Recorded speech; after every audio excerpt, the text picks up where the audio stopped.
Hello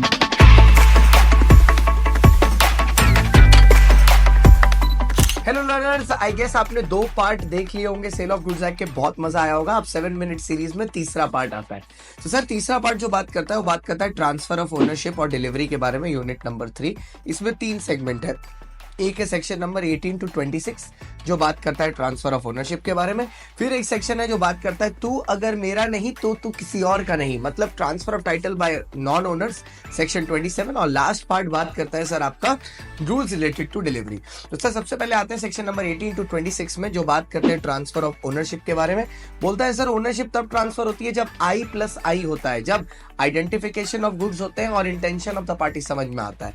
identification मतलब uncertain good को ascertain करना, और इंटेंशन कैसे समझ में आता है? इंटेंशन समझ में आता है CCC पार्टीज के बीच में कंडक्ट देख के, या उनके बीच का कॉन्ट्रैक्ट देख के, या उनके बीच के सर्कमस्टेंसेस देख के। तो हम लोग ट्रांसफर ऑफ प्रॉपर्टी में बात करते हैं तो सबसे पहले आता है सेक्शन नंबर 20, 21, 22 जो बात करता है स्पेसिफिक गुड्स की ओनरशिप ट्रांसफर करने का। ये बोलता है section 20 that goods should be in deliverable state. अगर स्पेसिफिक गुड्स का कॉन्ट्रैक्ट हुआ है, फर्क नहीं पड़ता इस चीज से वेदर एक्चुअल डिलीवरी हुई है या नहीं, जस्ट गुड्स डिलीवरेबल स्टेट में रेडी होना चाहिए।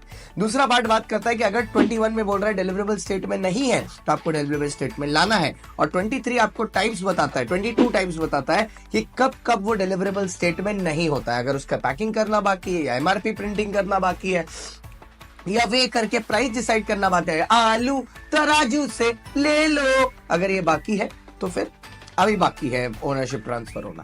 उसके बाद आता है 23 में अनसर्टेन गुड्स। जब अनसर्टेन गुड्स आता है तो उसकी ट्रांसफरशिप ओनरशिप पास करने के लिए हम लोग दुआ पढ़ते हैं। दुआ इज एन एक्रोनिम जिसका मतलब है D से गुड्स डिस्क्रिप्शन को मैच करने चाहिए, D से गुड्स डिलीवरेबल स्टेट में होने चाहिए, U से गुड्स अनसर्टेन होने चाहिए, U से डिलीवरी अनकंडीशनल होनी चाहिए, और A से है 3 पॉइंट। A पहला अप्रोप्रिएशन ऑफ गुड्स करना है आपको। अप्रोप्रिएशन मतलब सिलेक्शन, जिसके लिए असेंट ऑफ बायर होगा विद परमिशन ऑफ सेलर, या assent of seller with permission of buyer.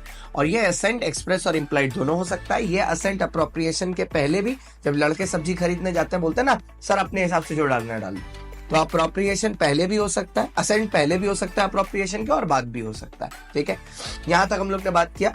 उसके बाद आता है सर कि सेक्शन 24 जो बात करता है आपका sale of goods sold on approval basis.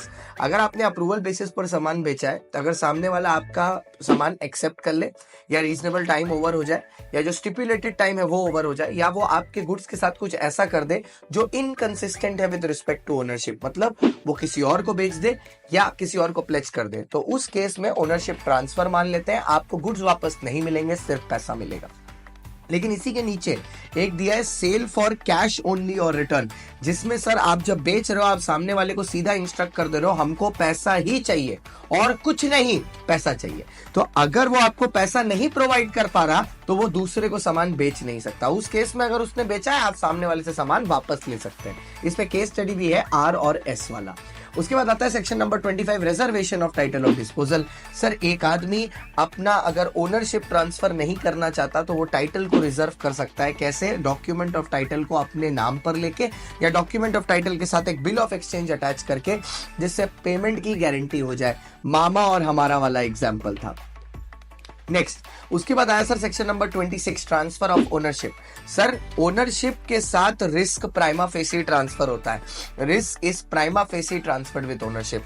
मतलब सेक्शन 26 ये बोलता है कि अगर मैं किसी चीज का ओनर हूं, फर्क नहीं पड़ता वो चीज मेरे को डिलीवर हुई है या नहीं हुई है, मैं उसका रिस्क ले आऊंगा। लेकिन ये बहुत ही स्टूपिड लगता है सुनने में, इसीलिए उसके 2 एक्सेप्शन है। पहला प्रोवाइडेड दैट ये है कि अगर डिलीवरी में डिले की वजह से सामान खराब हुए हैं तो जो आदमी ने डिले किया है वो रिस्पॉन्सिबल होगा, ना कि जो ओनर है।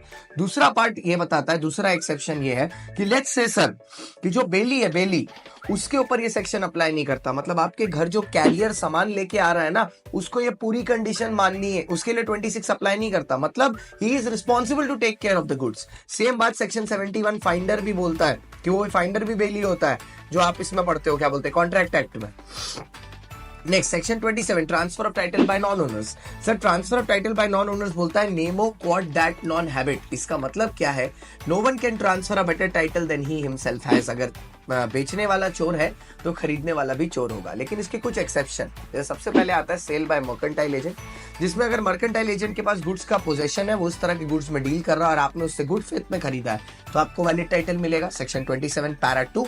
उसके बाद आता है सेल बाय जॉइंट ओनर्स। अगर दोनों में से कोई एक जॉइंट ओनर गुड्स के पोजेशन में है और आपने उसी से सामान खरीदा है, ठीक है, तो आपको वैलिड टाइटल मिलेगा सेक्शन नंबर 28।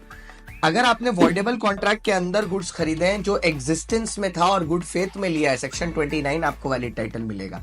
या तो गुड्स बायर के पोजीशन में है, ओनर सेलर है और आपने बायर से सामान खरीदा, या गुड्स सेलर के पोजीशन में है लेकिन ओनर बायर और आपने सेलर से सामान खरीदा। अगर आपने गुड फेथ में खरीदा है तो आपको वैलिड टाइटल मिलेगा सेक्शन 31 एंड 32।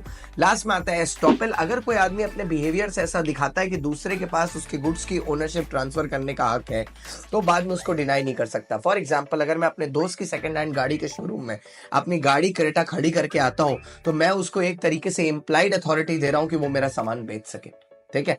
अच्छा, लास्ट में आता है sale by an unpaid seller. वो तो आप यूनिट 4 में भी आता है कि अगर अनपेड सेलर सेक्शन 54 में अपना सामान दूसरे को बेचता है, सामने वाले को वैलिड टाइटल मिलेगा ही मिलेगा। उसके बाद आता है sir next category of these sections, जहां पे हम लोग डिलीवरी के बारे में बात करते हैं, रूल्स रिलेटेड टू डिलीवरी। तो ये बड़ा इजी है। डिलीवरी का मतलब होता है anything which has the effect of transferring the possession from the seller to the buyer or a person on behalf of the buyer. इसमें बात करते हैं सर प्लेस ऑफ डिलीवरी की। प्लेस ऑफ डिलीवरी वो डिलीवरी की place होगी जो contract में दी है। अगर कोई प्लेस नहीं दी हुई तो रीजनेबल प्लेस डिसाइड कर लेंगे। अगर फ्यूचर गुड्स है तो जहां पर प्रोड्यूस हुआ है वही प्लेस होगी। टाइम ऑफ डिलीवरी, मांगना भी रीजनेबल टाइम में है बायर को और सेलर को देना भी रीजनेबल टाइम में है, that is during business hour. Expenses related to delivery buyer bear करता है, सेलर नहीं बेयर करता। अगर रॉन्ग क्वांटिटी डिलीवर में एक्सेस क्वांटिटी हुई है तो जितना आपका है उतना रख लो, जितना एक्सेस है वो रिटर्न कर दो, और अगर गलत और मिक्स है जिनको सेपरेट नहीं कर सकते तो पूरा डिलीवर कर दो। उसके बाद जो दो मोस्ट इंपॉर्टेंट सेक्शन यहां पर आते हैं वो है सेक्शन 43, 44, जिसमें सेक्शन 43 बोलता है कि buyer is not bound to return the rejected goods. मतलब क्या है, अगर बायर को सामान खराब मिला तो उसके पास ये पावर है, ठीक है, कि वो सामान रिजेक्ट कर सकता है, लेकिन with great power comes great responsibility. जो सेक्शन 44 है जो बोलता है कि अगर बायर ने ये गलत, इस पावर का गलत इस्तेमाल किया तो सेलर उस पर केस कर सकता है और डैमेजेस भी क्लेम कर लेगा। ये था आपका 7 minutes of unit 3। Thank you so much.